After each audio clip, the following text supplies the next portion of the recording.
And a new Forbes article is naming Columbia as one of the best places to retire, but not without highlighting a few concerns. The article mainly highlights a booming economy, a cost of living rate 5% below the national average, and an abundance of doctors. But the article also explored some cons, the occasional extreme weather and a crime rate that's too high.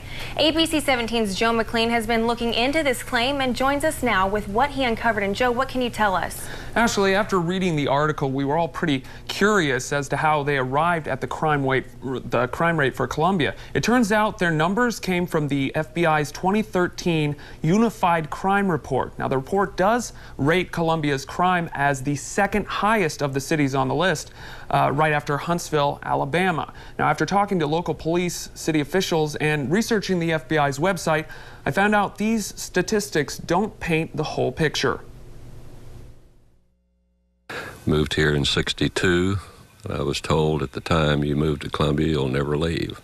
I didn't think so at the time, but that proved to be true. Columbia is more than just a college town. Just about everything but the weather is perfect in Columbia, Missouri. It's also a great place to retire. It's a good town. It's got a lot of good features. It's got the medical facilities like none other almost. But a recent Forbes article cited Columbia's crime rate as one of its biggest flaws. The sheriff likes to talk about this town's not Mayberry anymore.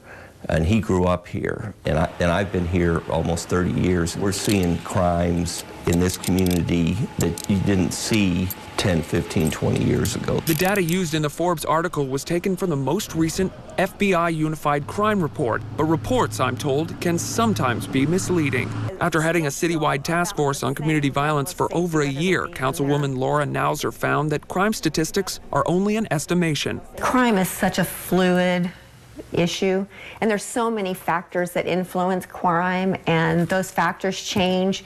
Even the FBI cautions against taking the statistics too seriously. A disclaimer on their website states these incomplete analyses have often created misleading perceptions which adversely affect geographic entities and their residents. So just because an area's crime rate is higher doesn't necessarily mean law enforcement is dropping the ball. Detective O'Sullivan says although the city's far from perfect, there are men and women working every day to make it better. You have to be proactive to successfully battle crime. I mean, I don't know that we're ever going to win the war. We're never going to see the day where there's zero crime, but we go out and I like to think we win most of the battles every day.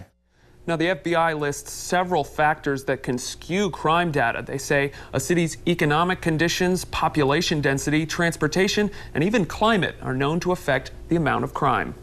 All right, good story. Thanks, Joe.